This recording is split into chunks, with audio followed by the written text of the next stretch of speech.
कौन से संदूर की तैयारी कर रहे हैं, ये संदूर से निकलते क्यों नहीं?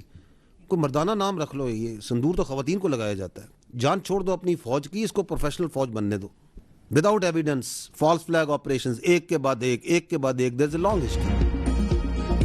मार्क हक में हमने एक किस्त दिखाई, हम तब भी तैयार थे, अब भी तैयार हैं, किसी का बाप भी पाकिस्तान पर आंच नहीं ला सकता। DDISPR लेफ्टिनेंट जनरल अहमद शरीफ चौधरी की प्रेस ब्रीफिंग। कहा, मार्का हक में जो भारत ने देखा वो हमारा 10 से 15% था। हमारे अज़म में कोई शक नहीं होना चाहिए। अगर हमारे अज़म पर किसी को शक है तो अभी हमने एक किस्त दिखाई है। इस बार 14 अगस्त पर अजीमुशान परेड होगी। अपनी पावर पोटेंशियल की छोटी सी झलक अवाम को दिखाएंगे। भारत पे घमंड करना और दूसरे को कम समझना छोड़ दे। भारत का दहशतगर्दी ड्रामा हमेशा के लिए दफन कर दिया। 5 गुना बड़े दुश्मन को हर महाज पर शिकस्त दी। पहलगाम वाक़े को 1 साल मुकम्मल हो गया। पाकिस्तान ने जो सवालात उठाए वो अब भी यूं के तू मौजूद हैं। जवाब दें, कौन लोग थे जिन्होंने ये हमला करवाया? भारत बताए कि किस दहशतगर्द कैंप को निशाना बनाया। भारत ने बयान बनाने की कोशिश की। पाकिस्तान दहशतगर्दी करा रहा है। दुनिया जानती है कि पाकिस्तान में होने वाली दहशतगर्दी की सरपरस्ती भारत कर रहा है। भारतीय सियासतदान कम और जंगजू ज्यादा लगते हैं। अगर यही जुबान इस्तेमाल करनी है तो फिर आओ सामने। भारत के लिए वाज़ेह और दो टोक पैगाम है कि जो करना है करो, रिवायती या गैर रिवायती हम खड़े हैं, भरपूर ताकत से जवाब देंगे। ये जंग जमीन, फिजा, समुंदर, साइबर और जहनों में है। 6 दरियाओं पर पाकिस्तान का हक है। किसी को भी सिंतास मुआहदे की खिलाफ वर्जी नहीं करने देंगे।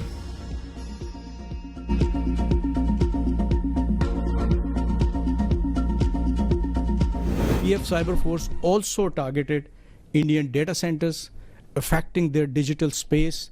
की डेटा जो था उसकी डिलीशन, जिसने के इंटायर जो मिलिट्री ऑपरेशन का जो रिक्वायरमेंट थी उसको काफ़ी हद तक कटेल कर दिया। एक Su-30, एक MiG-29, एक मिराज 2000 और एक एक्सपेंसिव, मैं आप पे छोड़ता हूँ, मल्टी रोल जो है वो अनमैन्ड एरियल सिस्टम उनका वो गिरा। मार्क हक में हमारा स्कोर 8-0 है। 4 भारतीय राफेल गिराए, एक सहनोई 30 और एक मक 29, एक मिराज 2000 और एक इंतहाई कीमती बगैर पायलट जहाज और S-400 बैटरीज तबाह की। Deputy chief of air staff की तारिक महमूद गाजी की प्रेस ब्रीफिंग। कहा, हमने सिर्फ उन तैयारों को निशाना बनाया जिनने पाकिस्तान पर मिसाइल फायर किए थे। भागते हुए तैयारों को निशाना नहीं बनाया गया। हमने साइबर और सैटेलाइट से भारत का कम्युनिकेशन सिस्टम नकारा बनाया तो तैयारे आसान हदफ बन गए। भारत आज तक समझने की कोशिश कर रहा है कि हुआ क्या है। साइबर अटैक्स भारत के राब्तों को मुतासिर कर रहे थे। पाक फौज ने भारत को किसी हद तक लाचार कर दिया था। पाक फिजाइया दुश्मन की हर सरगर्मी को नोट कर रही थी। हम दुश्मन के डिजिटल फुटप्रिंट मॉनिटर कर रहे थे। दुश्मन हमारी सरहदों तक आने की कोशिश नहीं कर सकता। अब नई नई कहानियों और बयानियों से हकायक छुपाने की कोशिश की गई। एयरफोर्स ने बड़ी फिजाई ताकत का मौसर मुकाबला किया। कम वसाइल के बावजूद भरपूर हिकमत अमली अपनाई गई। अस्करी क़यादत ने तमाम ऑपरेशनल अहदाफ वाज़ेह तौर पर तय किए। जंगी हिकमत अमली पे जदीद तकाज़ों को मद्देनजर रखा गया।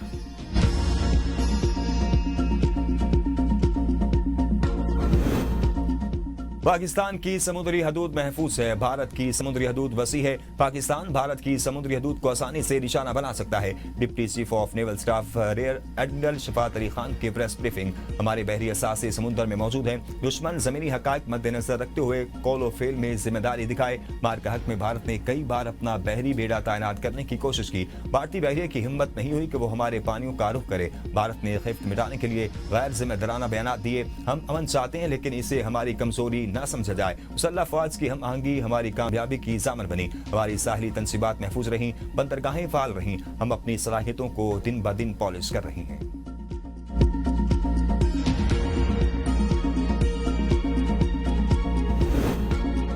पाकिस्तान को सऊदी अरब और सऊदी अरब को पाकिस्तान की सलामती अजीज है। लेफ्टिनेंट जनरल अहमद शरीफ चौधरी की प्रेस ब्रीफिंग। कहा, पाकिस्तान के सऊदी अरब के साथ ताल्लुकात बहुत गहरे हैं। हरमैनी शरीफैन की सलामती सऊदी अरब की सलामती से जुड़ी है। सऊदी अरब को कोई खतरा हमारे लिए भी खतरा है। हमने जो वादा किया है उसे पूरा कर रहे हैं। पाकिस्तान और सऊदी अरब के ताल्लुकात की जड़ें निहायत गहरी हैं। स्ट्रेटेजिक दिफाई मुआहदा गहरे तारीखी ताल्लुकात का मजहर है। मुहाफिज़ीन हरमैन शरीफैन का एजाज पाकिस्तान के हर बच्चे, हर मुसलमान के लिए बहुत बड़ा एजाज है। पाकिस्तान और सऊदी अरब के दरमियान दिफाई मुआहदे की तफसीलात सामने नहीं लाई जा सकती।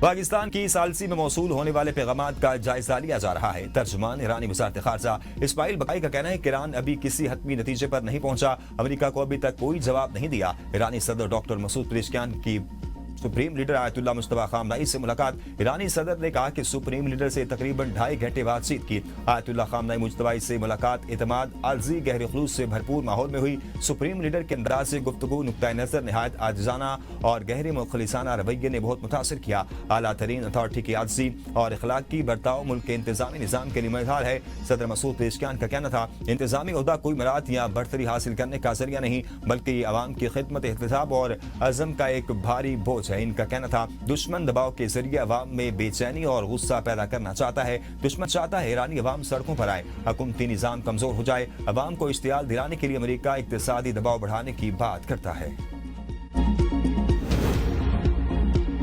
ईरान के साथ अमन माहदा 1 हफ्ते में तय पा सकता है। ईरान अपना हुर्मज़ खोलने के लिए जल्द माहदा नहीं करता तो नए हमले करेंगे। सदर ट्रंप की फिर धमकी। अमेरिकी टीवी से गुफ्तगू करते हुए कहा कि ईरान को जोहरी हथियार रखने की किसी सूरत इजाजत नहीं दे सकते। ईरान माहदे पर रजामंद हो जाना तो अपना हुर्मज़ ईरान समेत तमाम ममालिक के लिए खोल दी जाएगी। उम्मीद है मुज़ाकरात कामयाब होंगे। दौरा चीन से कबल मुआहदा हो सकता है। अमेरिकी सदर डोनाल्ड ट्रंप 14 और 15 मई को बीजिंग का दौरा करेंगे। दौरे के दौरान चीनी सदर से मुलाकात करेंगे। अमेरिकी सदर ने अप्रैल में चीन का दौरा करना था, जो जंग के बायस मुअत्तल हुआ।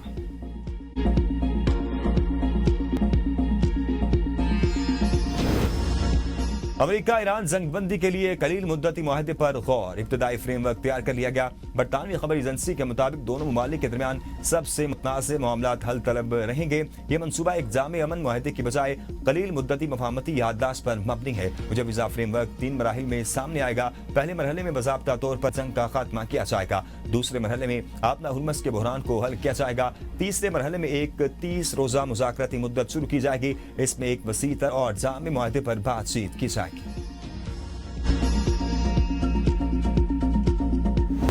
वज़ीर आज़म शहबाज शरीफ और कतरी हम मनसब के दरमियान टेलीफोनिक राब्ता। खित्ते की मौजूदा सूरत हाल पर तबादला ख्याल। अमन के लिए जारी सिफारती कोशिशों को आगे बढ़ाने के अज़म का रहा। शहबाज शरीफ का 16 अप्रैल को दोहा के अपने हालिया दौरे का जिक्र। कहा, पाकिस्तान के अवाम अमीर कतर के जल्द पाकिस्तान के दौरे के मुंतज़िर हैं।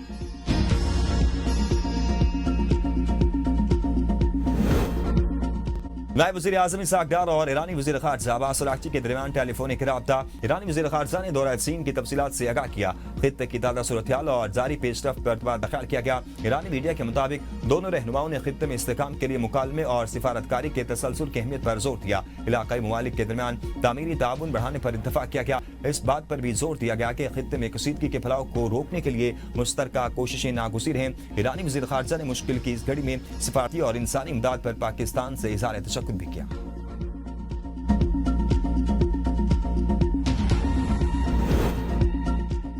अमेरिका ईरान जंग रोकने और जंगबंदी में तोसी के लिए कोशिशें जारी हैं। वज़ीर आज़म शहबाज शरीफ का गिलगित में तकरीब से खिताब। कहा, पाकिस्तान ने जंगबंदी के लिए अहम सिफारती किरदार अदा किया। कराची में सोलर पैनल्स का एक फ्रॉड केस आया। मैंने कहा कि सोलर पैनल्स की नीलामी नहीं करेंगे। गिलगित बल्तिस्तान में नस्ब करें। लैपटॉप देना तलबा पर एहसान नहीं, उनकी मेहनत का एतराफ़ है। दानिश स्कूल पर तनकीद हुई। हजारों बच्चे दानिश स्कूल से फारिग तहसील होकर अमली जिंदगी में कारहाई नुमाया अंजाम दे रहे हैं। अपने सियासी सफर में कभी समझौता नहीं किया। वज़ीर आज़म ने मुफ्त सोलर पैनल तकसीम किए। तलबा को लैपटॉप दिए। खित्ते में मुफ्त सोलर तकसीम का इफ्तिताह किया। मार्ग हक में श्रीनगर से बठिंडा तक पाक फिजाई ने दुश्मन को सबक सिखाया। पाक फिजाई ने दुनिया के सर फहरिस्त लड़ाका तैयारों को खाक में मिला दिया। कौमी दिफा में पाक फिजाई का किरदार तारीखी है। Air chief marshal Zaheer Ahmed Babar Sidhu का मार्ग हक के 1 साल मुकम्मल होने पर है एयर हेडक्वार्टर इस्लामाबाद में तकरीब से खिताब। कहा, मार्ग हक में दुश्मन की तमाम तनसीबात पाक फिजाई के निशाने पर थी। बुनियादन मरसूस में पाकिस्तान ने बेहतरीन ड्रोन सलाहियत का मुजाहरा किया। पाकिस्तान ने फिजाई, इलेक्ट्रॉनिक और साइबर वारफेयर में दुश्मन को धूल चढ़ाई। रिकॉर्ड टाइम में दुश्मन की तनसीबात उड़ा दी। साइबर शाहीनों ने दुश्मन की साइबर सिक्योरिटी को तबाह किया। भारतीय फिजाई को इबरतनाक और तस्लील से भरपूर शिकस्त दी। पहलगाम फॉल्स फ्लैग के बाद पाकिस्तान ने भारत को गैर जानिबदाराना तहकीकात की पेशकश की थी, मगर भारत ने पाकिस्तान पर बेबुनियाद इल्जाम लगाकर जारियत की। पाक फिजाई ने भारतीय जारियत का भरपूर और मुंह तोड़ जवाब दिया।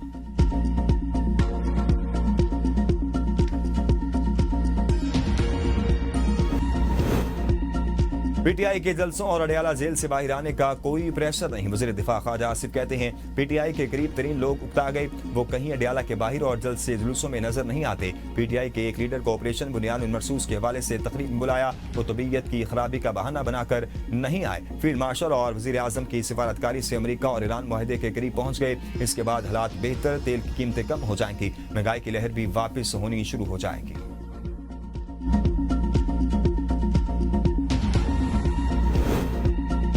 सेनेट इजलास में पीटीआई का एहतजाज। ईवान की कार्रवाई से वॉकआउट करके पीटीआई के पार्लिमानी लीडर सेनेटर अली जफर ने ईवान में इज़हार ख्याल करते हुए कहा, बुशरा बीबी को अचानक अस्पताल मुंतकिल किया गया। वो गुज़िश्ता चंद महीनों से कैद तन्हाई में है। सियासी इख्तलाफ अपनी जगह, लेकिन सेहत और जिंदगी को खतरे में डालना हमें कबूल नहीं। इनके साथी मुआलिज को अडयाला जेल में उन तक रसाई दी जाए। एक सेनेटर्स का वफ्द अडयाला जेल भेजा जाए, जो वहां जाकर उनको दी जाने वाली सहूलियात का जायजा ले। अगर ये मुतालबात न माने गए तो हम ये इजलास चलने नहीं देंगे। राना सलाउल्लाह ने जवाब दिया, मैं कहा बुशरा बीबी और बानी पीटीआई जुडिशियल कस्टडी में है।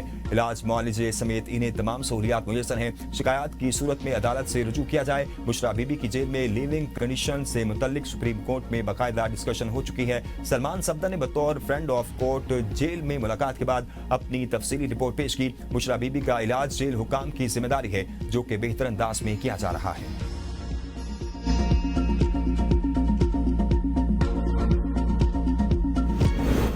अवाम को तंग करने और पीरा फोर्स का नाम बदनाम करने वाले एहलकारों के खिलाफ घेरा तंग। वज़ीर आला पंजाब का पीरा फोर्स के 4000 एहलकारों और अफसरान की स्क्रूटनी का हुक्म।